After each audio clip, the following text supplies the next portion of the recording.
Listo, cordial saludo. Mi nombre es Lizeth Barrera y junto con mis compañeros vamos a debatir acerca del postestructuralismo y los conceptos de Foucault, que son poder, sujeto, política, y finalmente vamos a mostrar un planteamiento de problema de una de las temáticas que ya más adelante les vamos a comentar. Así que en este espacio les doy el paso a cada uno de mis compañeros para que se puedan presentar. Bueno, buenas noches. Soy la estudiante Angie Sánchez del programa de Sociología y como le decía a mi compañera, hoy vamos a debatir los conceptos de Foucault. Bueno, si quieren voy yo. Mi nombre es Jorge Romero, también de la carrera de Sociología y pues nada, vamos a ver cómo nos va con este debate. Bueno, mi nombre es Andrés Fonseca, también estudiante de la carrera de Sociología y es la cuestión de debatir sobre los temas de Michel Foucault. Listo, perfecto. Entonces, para dar un paso, digamos como inicial a todo este debate, vamos a hablar acerca del postestructuralismo. El postestructuralismo, no sé si están de acuerdo conmigo, pero yo lo veo como una fractura a todos los discursos que han ocurrido en el pasado y que entonces los nuevos investigadores están empezando a debatir, como a revelarse, como a surgir nuevas ideas frente a lo que ya se conocía en el pasado. Y es allí donde empiezan a investigar acerca de cómo diferentes conceptos empiezan a cambiar según el contexto social. Por ejemplo, lo que es mujer hoy no era la misma concepción que teníamos hace algunos años atrás de lo que era la mujer de la casa, quien estaba precisamente en el hogar y se encargaba únicamente del cuidado de los niños. Y hoy en día la mujer ya tiene un espacio mucho más amplio acerca de su concepto, porque sí, puede seguir siendo la mujer ama de casa, pero también tiene otras posibilidades como trabajar, como dedicarse a otras cosas y no necesariamente a ser madre o ser esposa. Entonces, no sé si ustedes también tengan otro ejemplo que se les ocurra o si estén de acuerdo o en desacuerdo con lo que estoy mencionando. Sí, me parece que es un claro ejemplo y también recordar o hacer énfasis en lo que dices. Esto busca como eliminar esos paradigmas que rechazan las ideas tradicionales a lo que estamos acostumbrados, a lo que viene de antes, como generando los tradicionales estructuralismos, que se concentran en el sistema que ya está fijo, que ya son estables, o en las estructuras sociales universales, es decir, que ya viene de, por ejemplo, lo normalizamos en todo el mundo, como lo decíamos, el tema del ejemplo que ponías de la mujer, entonces lo que busca es eliminar esos paradigmas. Ajá, No sé. exacto. Creo que estamos de acuerdo, pues sí, finalmente el nombre lo dice, ¿no? Postestructuralismo, hablamos del estructuralismo como, digamos, raíz de esta corriente del postestructuralismo, en donde sí, es una crítica a ese pensamiento, a esas estructuras definidas en cuanto a temas universales, digamos, como conceptos de familia, del sujeto, y que por ahí creo que vamos enlazando con los autores más importantes de esta corriente. Entonces también coincido con ustedes, Andrés, no sé qué tengan más para decir. No, prácticamente sí, también lo mismo la idea que están planteando. Pues Michael Foucault en su observación política y en el poder y en el sujeto ofrecía una perspectiva transformadora que se apartaba más o menos en las concepciones tradicionales. Más que todo, él tenía como un poder que se encontraba en las instituciones del Estado mirando hacia digamos, una perspectiva antigua a lo que hoy en día digamos, se refleja. Es prácticamente como una clave que centraliza el análisis, donde comprende una vida cotidiana, prácticamente. Exacto. Como de pronto se hacía referencia a las desconfianzas, a grandes narrativas como lo es la ideología, política, la religión, la filosofía, y ofrecer diferentes explicaciones sobre estas realidades. Exacto, él más o menos No tenía solo... como la observación sobre las instituciones, la escuela y la familia. Exacto. Sí, digamos, entre ello también como que estamos empezando a hablar también de las intervenciones postestructuralistas, precisamente este texto de Gibson Graham, que nos invita precisamente a ver cómo estos conceptos van cambiando según el contexto social y precisamente también para adicionar frente a todo este análisis, mencionar a un lingüista que es Ferdinand de Saussure, que pues es uno de los padres de la lingüística, que él menciona que no solamente es una palabra y su significado semántico, sino que es el significado que se da dentro de un contexto social. Entonces ahí pone el ejemplo también de qué es fábrica. La fábrica puede ser solamente un edificio, pero la fábrica se vuelve un lugar donde hay muchas relaciones interpersonales que también podrían llegar a configurar al sujeto y se vuelve un lugar tan rutinario que podría llegar a considerarse un hogar. Pero pues obviamente eso también depende de la concepción de cada persona. Pero bueno, más allá de todo eso, también siento que todo esto lo que nos habla es acerca de la deconstrucción. Es como si nos hubiéramos implantado hace muchos años ciertos edificios que son los discursos que deberíamos de tener por la religión y por la política, de que las familias deben ser homosexuales, de que las familias deben tener hijos. Entonces, cuando empieza a haber todo este postestructuralismo, es como si todos esos edificios que eran esos discursos se hubieran derrumbado. Entonces ahí ya hay una deconstrucción Sí, de ese tipo de cosas.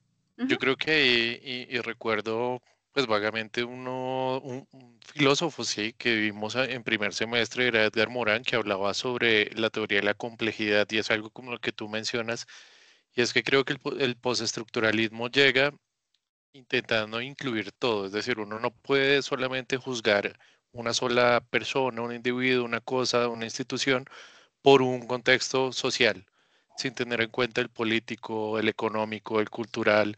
No se puede, digamos, realizar eso y creo que coincido ahí con lo que decías, que esta corriente llega precisamente es para mirar las cosas desde todos esos, de esas perspectivas posibles que tienen y empezar a entender que lo que antes estaba fijo como esa estructura en la cual construimos nuestra sociedad, también se puede ver desde puntos de vista diferentes, ¿no?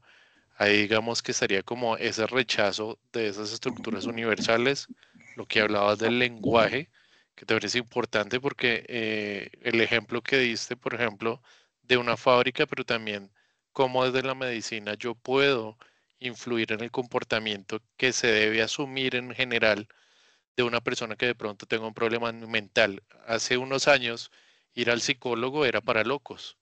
Hoy el que no va es el que está como mal de la cabeza porque ya entendemos que el psicólogo nos ayuda a manejar emociones que probablemente antes no teníamos, No ¿no? estábamos Entonces abiertos a sí, eso. exacto, no identificábamos eso. Entonces sí me parece importante mencionar eso y pues muy bueno hacerlo, digamos que traerlo a colación. De hecho, ya que hablas un poco acerca de la locura, Foucault, y yo sé que de pronto no estaba explícitamente tanto en estos textos, pero sí de pronto en los podcasts y demás, y es que Foucault tiene una tesis frente a la locura, y es que la locura se ve como lo anormal, es decir, lo que no es normal. Pero entonces, ¿qué es lo que no es normal? Entonces ahí es donde entra lo que tú dices. De pronto las personas homosexuales no son normales porque entonces estamos acostumbrados a que todos debemos ser heterosexuales. Lo normal, lo anormal, entonces, aparte de que tiene un concepto distinto, se excluye de la sociedad.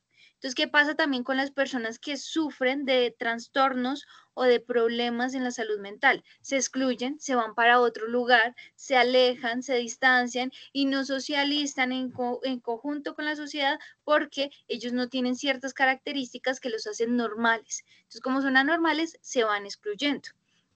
¿Y qué pasa entonces? Y acá podemos entrar a hablar de qué pasa con la construcción de sujeto.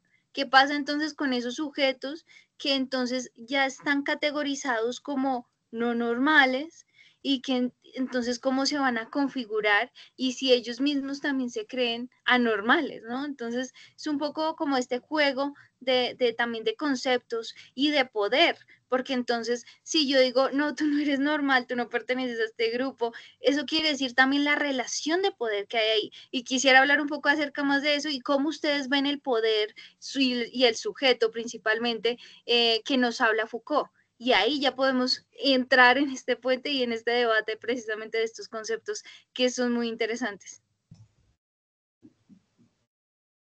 Sí, ahí creo que también entra en juego la relatividad, que es lo que hablábamos, digamos que es relativo de qué perspectiva se ve, pero evidentemente para mí y pues en mi opinión en lo que alcanzo a entender de los pensamientos o de esa teoría de Foucault en cuanto al poder, sujeto y política, siento que todo va atado, ¿no? O sea, siento que tanto el poder como el sujeto están como en unión, pues porque finalmente lo que nos dice es que el poder no es una cuestión solamente de los entes o de las entidades que gobernaban un país o que gobiernan una sociedad, sino que también el sujeto puede ir, dependiendo de su entorno y su participación en ese entorno y en ese contexto, generando, eh, ¿cómo se dice? Generando estas situaciones en que el poder se va creando de otra forma, ¿no?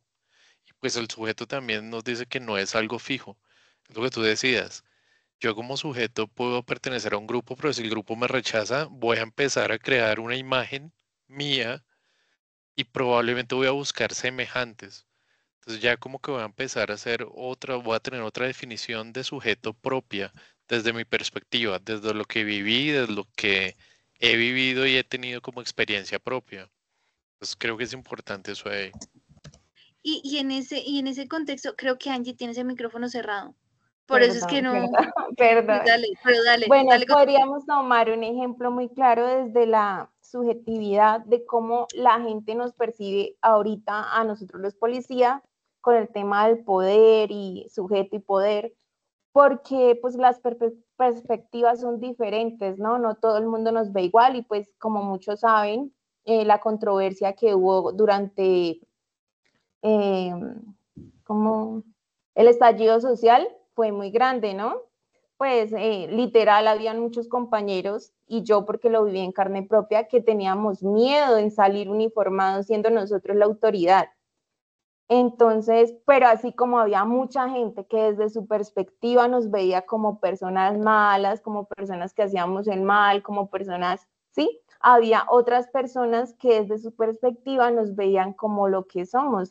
No digo que todos, pero sí su gran mayoría, los que realizamos nuestra actividad de policía bien.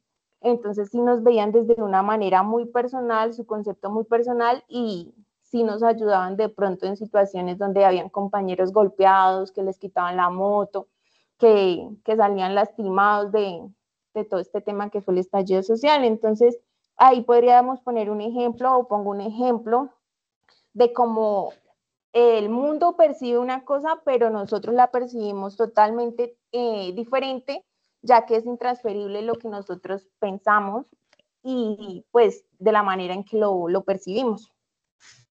Ya ese era como mi aporte. Yo creo que ese ejemplo es perfecto para saber que todas las relaciones sociales son relaciones de poder, como lo dice Foucault.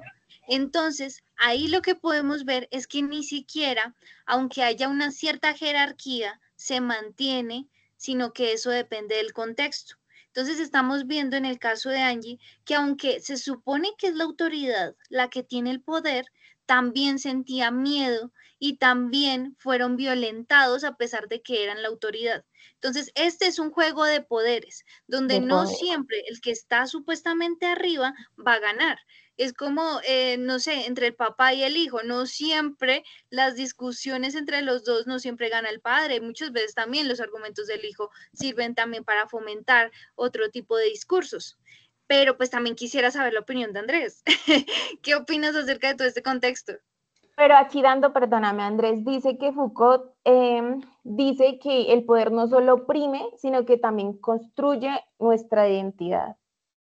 Y ahora sí te escuchamos, Andrés. Pues prácticamente sí se ve como una realidad ante un resultado como discurso. referente como a estructuras sociales que puedan cambiar con el tiempo. Y así los como que obligan a la realidad de manera crítica y a desconfiar de cualquier verdad absoluta. Es más prácticamente eso. Pues así como que he visto algunas cosas porque en contextos me ha tocado como ir como entendiendo parte de eso porque a veces es confuso en unas cosas. Pero referente a eso, pues especialmente Michael Foucault, en su idea del poder, es algo que no se posee, que bueno, es algo que se posee, sin algo que se circula en prácticas cotidianas, más o menos. Exacto. Digamos, también muchas veces hay ciertas discusiones con el jefe, pero no siempre en esas discusiones gana el jefe, o sea, no siempre es así.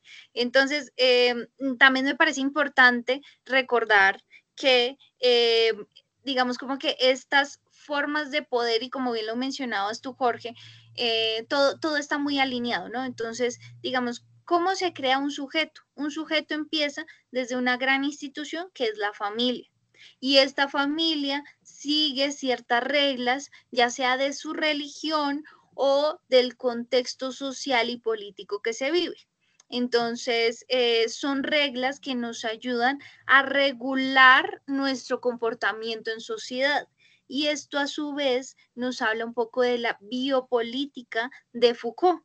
Entonces, estas técnicas o digamos como que esta construcción nos ayuda a tener un equilibrio en la sociedad donde hay disciplina y también cierta vigilancia en el poder.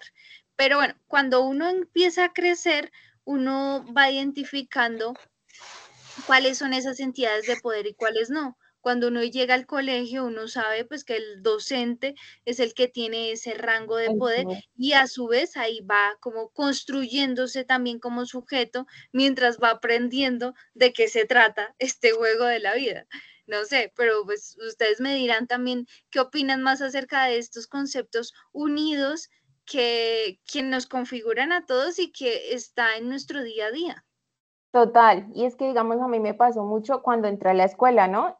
Tenía un comandante y yo estaba aquí una estudiante, ¿no? Mis formaciones fueron totalmente diferentes, ¿no? Yo me crié en una vereda, vengo del campo, no me gritaban, no me regañaban, sí, todo era totalmente diferente. Cuando yo conocí esta realidad de que alguien te grita o te alza la voz por un tema de que si te da una orden, si te dice que sí, si te dice tienes que hacerlo, no hacerlo, tener que entrar a una jerarquía, a un orden cerrado, que todos mediante órdenes, ¿sí? Pero sí me fui acoplando a este tema y pues sí lo pongo como un gran ejemplo de poder y subjetividad porque fue una perspectiva que cambió totalmente de la policía, de los comportamientos, de qué era la disciplina, porque la disciplina que yo tenía en un colegio no era la misma que tengo acá en la institución. Entonces me fui acoplando, fui conociendo más de este tema. Entonces, total, lo vemos en el día a día, en un trabajo, en el colegio, en la institución, en un hospital, porque pues podríamos decir que es jerarquizado todo, ¿no? Todos tenemos como un jefe, todos tenemos un superior. Sí se ve a cotidiano el tema del poder y la subjetividad.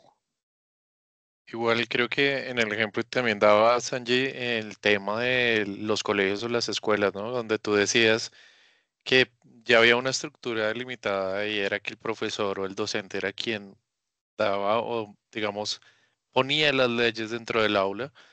Pero si vamos un poco más allá y digamos analizando lo que ahorita sucede, podemos ver que hay escuelas, por ejemplo en Estados Unidos, donde realmente los profesores no son los que tienen ese papel de gobernanza, sino que tienen que llegar como iguales, ya no es esa figura de poder y de gobernanza y que yo voy a hacer, digamos, las leyes del salón o del estudio, ¿no?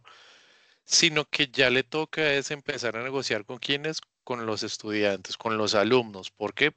Puede ser porque son difíciles, porque tuvieron un desarrollo cultural, socioeconómico diferente, digamos, más violento, son más agresivos, podrían no tener nada que perder y por eso mismo llegan a ese punto, pero ahí se puede ver esa relación de política que no solamente la ejerce el gobierno ni las instituciones, sino que en cualquier fase o cualquier entorno de nuestra vida se pueden dar, ¿no?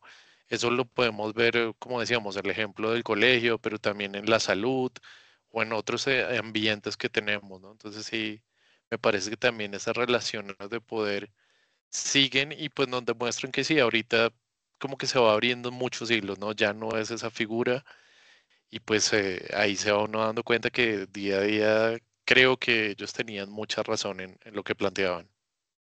Sabes también que es importante ahí, dentro de la lectura hablaban del poder, el lenguaje y los discursos. Entonces, para tu ejemplo, se construyen, de pronto las formas de hablar son vistas como herramientas para ejercer el poder. Entonces, si tú me hablas así, cuando estamos en un mismo nivel, pero yo siempre te voy a ver como ese líder, siempre vamos a estar así.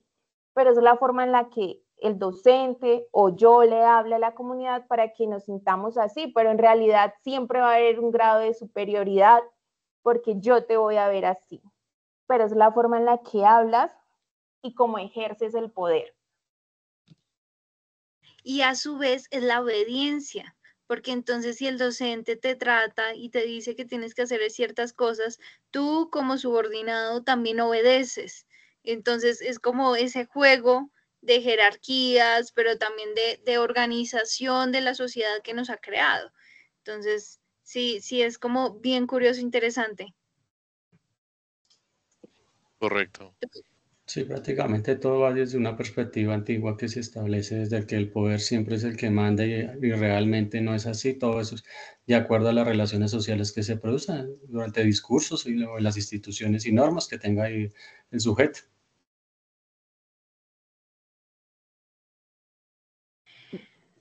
A mí me parece que ahí hemos analizado juntos lo que significa el poder, sujeto y la política. Política. No sé si quieran ampliar un poquito más el aspecto de la biopolítica. Yo creo que Foucault lo trataba no únicamente a la institución o al Estado o digamos a las leyes, sino que precisamente la biopolítica es esta configuración que hay entre el lenguaje y precisamente las relaciones sociales que se ejercen para que haya una cierta disciplina y un cierto orden en la sociedad. Pero no sé si ustedes quieran agregar algo adicional a este concepto como tal. No, de mi parte No, a mí me pensaría parece. que está, pues como que hemos entrado en todos los conceptos y como Sí, tratado todo. prácticamente como en materia ya hemos estado ya dando Sí, se ha varios puntos dicho, de vista. exacto, se ha dicho como a mi punto, desde mi punto de vista, lo más importante y es eso, ¿no? Esos conceptos del postestructuralismo que hasta el día de hoy pues están muy presentes en el día a día si uno lo analiza. Exacto. Entonces, aquí podemos concluir que los sujetos se van formando también gracias a esas relaciones de poder y a esas relaciones sociales que tenemos en general, porque gracias al ejercicio del poder se conducen las conductas que precisamente nos regulan y nos ayudan a comprender el comportamiento establecido dentro de una sociedad y dentro de un contexto histórico-social. Y ahora, pues ya finalizando en esta última parte, quisiera hablar entonces del planteamiento del problema que nosotros tenemos para proponer en este proyecto y ya Angie nos va a contar mucho más acerca del tema que nosotros elegimos para poderlo analizar dentro de estos conceptos. Bueno, primero que todo, entonces, como para tener claro qué es un planteamiento del problema que está orientado a cuestionar o desconstruir las narrativas dominantes, visibilizando las categorías o las realidades sociales ya construidas y que se van transformando. Para nuestro planteamiento del problema, realizamos como tal una pregunta investigativa de cómo se construye y se representa el fenómeno de la explotación sexual de menores de edad en los discursos jurídicos, mediáticos y sociales, y de qué manera estas construcciones afectan las prácticas de poder, las identidades de los involucrados y las políticas públicas relacionadas con la protección de los derechos de los menores. Bueno, entonces aquí, como ya hemos tocado el tema, seguimos el poder y el conocimiento de Foucault, y aquí decimos que el poder está, perdón, está presente en todas las relaciones sociales y se manifiesta a través de los discursos que definen lo normal y lo anormal. ¿Por qué es muy importante este tema? Porque ya que estamos hablando de la explotación sexual en menores de edad, en unos países es normal que los menores de 14 años tengan relaciones sexuales. Aquí en Colombia, no. Así sea menor de 14 años y el menor decida tener relaciones sexuales porque él quiere o ella quiere, es un delito. Entonces, ahí es cuando vemos lo normal a lo anormal en el contexto de explotación sexual de menores. Entramos a lo del tema de discursos legales y mediáticos que desempeñan un papel crucial en la forma en que se definen y se tratan estos fenómenos.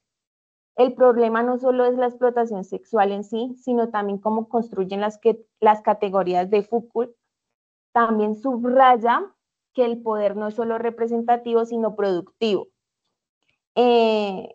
Dando otro ejemplo, claro, acá más que todo, no digo que solo ahí, en la parte de la costa, se ve mucho el tema de la explotación sexual y cómo se involucra el tema del poder, política, ya que pues la última, como decimos, captura que se realizó en esta parte de Colombia, se dieron cuenta que habían policías, gente de la política involucrada en el tema de la explotación sexual. Entonces, cómo desmantelaron todo este grupo y se dieron cuenta desde que la parte más alta, que es de pronto el tema de la política, donde están involucradas las entidades, tenían conocimiento de dónde eran los lugares donde se hacía la explotación sexual de los menores y pues que no decían nada porque tenían una remuneración económica. Entonces, para poner un ejemplo ahí, el tema de poder y política. Ya siguiendo aquí, de pronto el enfoque también subraya la importancia de analizar cómo las instituciones, escuelas, familias, gobiernos son afectados y pueden, perdón. Yo creo que ahí también, digamos, para añadir, Angie, es súper importante también la cultura, ¿no? Entonces, tanto en el estudio como en las instituciones y demás. ¿Por qué? Porque todo esto, digamos, de la explotación hacia los menores de edad se configura dentro de una cultura patriarcal, principalmente, donde también... Y en este caso voy a citar a Lidia Cacho, quien es una periodista mexicana, y que ha hecho muchas investigaciones respecto a este tema. Ha identificado que la cultura patriarcal, es una de las razones por las cuales siguen sucediendo este tipo de cosas. También, digamos, todo lo que se promueve en la escuela de la pornografía, es decir, también cómo a partir de la sexualidad se comienza a promover precisamente, no sé si decirlo consumo o decirlo de otra forma, pero como este deseo hacia los niños o principalmente hacia las niñas de menores de edad. Entonces, todo esto lo que nos trata también es de cómo a partir de la cultura en la que vivimos empieza a configurar un sujeto con cierto deseo sexual que hace que se difunda como mucho más este tipo de casos. Entonces, digamos, para analizarlo y para darles datos mucho más certeros, hay una investigación de Interpol que dice que cuanto más joven era la víctima, más grave era el daño. Y adicionalmente a esto le incluimos que el 92% de los agresores visibles eran hombres. Es decir, por eso menciono mucho lo de la cultura patriarcal, porque entonces este tipo de personas o este tipo de clientes, que al final de cuentas son clientes, terminan asumiendo un poder por un gusto que han adquirido debido a este contexto social en el que han vivido. Entonces, también es importante hablar de cómo se configura entonces un sujeto o un niño quien está aprendiendo precisamente este juego de la vida y que entonces sufre un abuso. ¿Qué pasa con este tipo de víctimas después de eso? ¿Y qué es lo que ocurre? Digamos, Lidia Cacho en diferentes investigaciones también analizaba que luego de que una mujer, que de pronto en ese caso era considerada virgen y ya perdía la virginidad, se volvía prácticamente alguien reciclable dentro de las mismas mafias y la vendían a otras mafias o incluso ya la sacaban del mercado porque ya no era virgen. Y este concepto de virginidad también es algo importante de mencionar porque entonces también viene arraigado hacia la forma patriarcal en la que concebimos también la sexualidad y de cómo estas niñas también, digamos, como que adquieren cierto valor simplemente por el hecho de serlo. Pero entonces, ¿qué ocurre cuando ya una chica perdió la virginidad no porque quería, sino porque entró de pronto en esta explotación sexual de menores de edad? ¿Qué pasa con su sujeto? ¿Qué pasa con su forma de vivir? ¿Y qué pasa con su forma de analizar lo que está ocurriendo alrededor? Ahora bien, nosotros también habíamos mencionado que queríamos tratar este tema porque es demasiado amplio, principalmente en redes sociales, porque entonces, ¿cómo a partir de las redes sociales un niño puede ser contactado para sufrir de esta explotación sexual? Y de hecho, creo que ahí, Jorge, tú tenías también varias cosillas por añadir respecto a este tema. Sí, sí, sí. Pues mira que es súper chévere el tema, no en el sentido de que sea algo bueno, sino porque tiene mucho campo de análisis, precisamente porque hablábamos de la construcción de un sujeto y si empezamos a mirar el tema, ¿de dónde viene esta idea de sexualizar a un menor de edad, cierto? Y tú nombrabas temas como la pornografía, eh, como el turismo sexual, que también lo vemos en países tercermundistas. Vemos entonces las redes sociales, que ahora es mucho más fácil, pues que la gente pueda mentir, construir una idea de un sujeto que yo no soy. Voy a construir una personalidad, alguien al cual es totalmente contrario a mí solo para captar, digamos, la atención de alguna persona y ahí de pronto entra el tema también de cómo me percibo yo, ¿no? Una persona que ha sido sexualizada desde pequeña, esa es su normalidad y muchas veces ese tipo de abuso queda en el olvido porque la persona fue abusada siempre y es la realidad que conoce, por lo tanto lo ve como algo normal y no va a denunciar ni va a buscar ayuda. Tiene que pasar algo para que esa persona vaya, ¿no? Y además de eso, pues también volviendo al tema de las redes sociales, tendríamos que mirar también cómo se puede llegar a tener una visibilidad para saber con quién estoy hablando, ¿no? Porque normalmente somos pues sujetos vulnerables en redes, no sabemos quién, inclusive nosotros que ya somos mayores, no tenemos idea de con quién estamos hablando, vemos una vida que no sabemos si es real o no, si son solo mentiras, si son mentiras y verdades mezcladas, en fin. Entonces sí sería bueno mirar cómo esas plataformas digitales pueden funcionar también con una vigilancia, ¿no? Con un control. ¿Qué tanto poder puede tener o qué tanto puede limitar esa explotación sexual infantil? Pues porque sí, de cierta manera, esas prácticas y ese, digamos, discurso de la privacidad puede que ayude. Tenemos el consentimiento, que también es algo que es interpretativo. Consentimiento puede ser muchas cosas, no solamente el decir sí. Puede ser que yo solo mueva la cabeza, pero no estoy diciendo que sí, pero moví la cabeza, entonces ya dijo que sí. Y pues mirar cómo podemos hacer eso, ¿no? Cómo se puede crear una resistencia frente a la violencia contra menores desde todos los ámbitos, pero también desde las redes sociales, que es lo que más nos pega ahorita, ¿no? Andrés, ¿tú quisieras concluir algo precisamente de este planteamiento de problema que estamos proponiendo? Pues prácticamente sí, porque digamos, eso es un problema que se ha presentado desde ya hace tiempo y así como que hayan dado solución, no va a haber solución desde una perspectiva de que no hay un control. Y si lo metemos como lo de las redes sociales, es un problema que se ha abarcado, digamos, globalmente, como en un tabú de que como que las incentivan a que este problema, digamos, se ejerza más y no haya, digamos, alguna autoridad que, digamos, se involucre, sino lo dieron como que normal y prácticamente, ¿qué le digo yo? Lo veo como difícil de, digamos, de controlar eso, porque eso ya prácticamente no hay, digamos, como una observación ni un tema para poder, digamos, darle solución a eso. Ese sería mi punto de vista.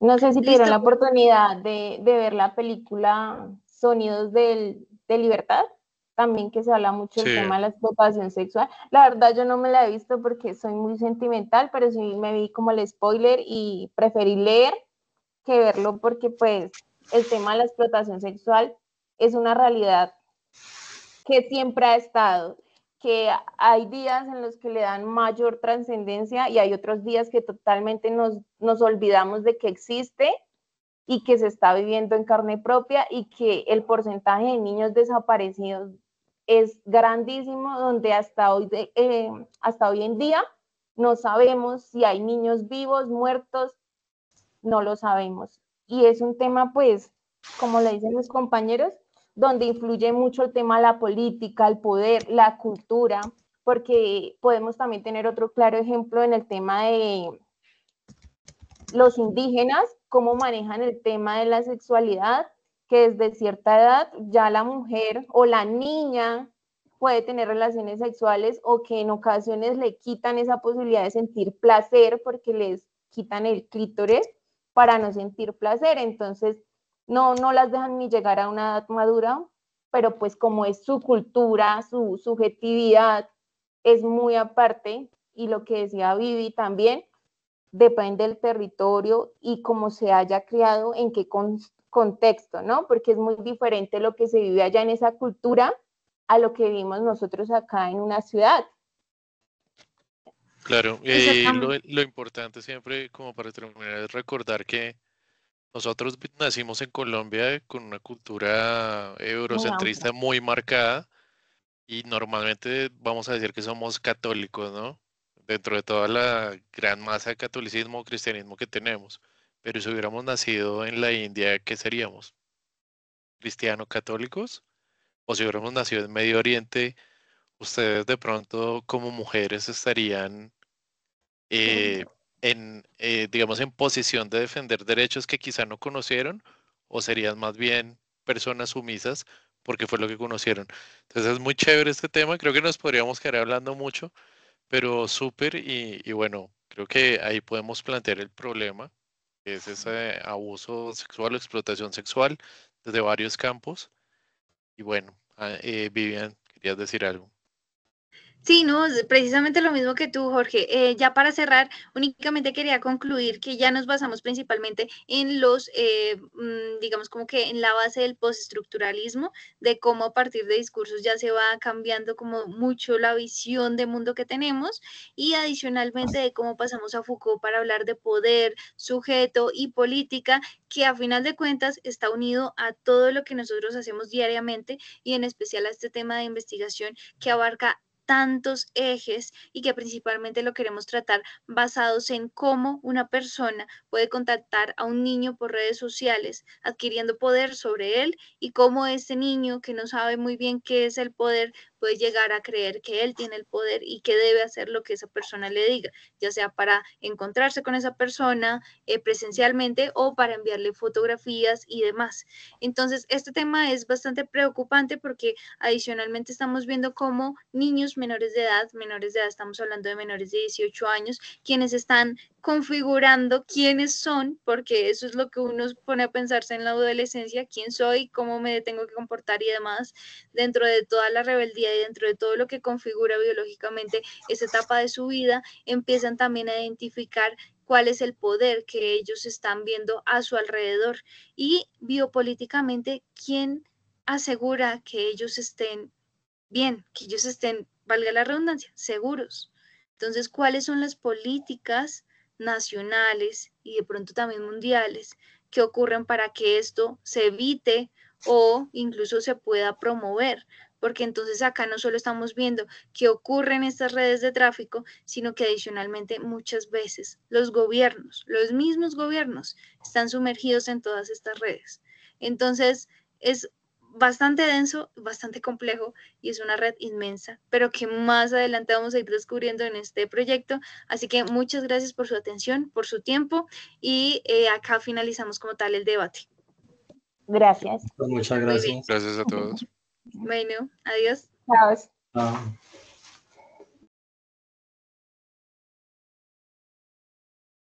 Bueno, ya para hacer la grabación, no.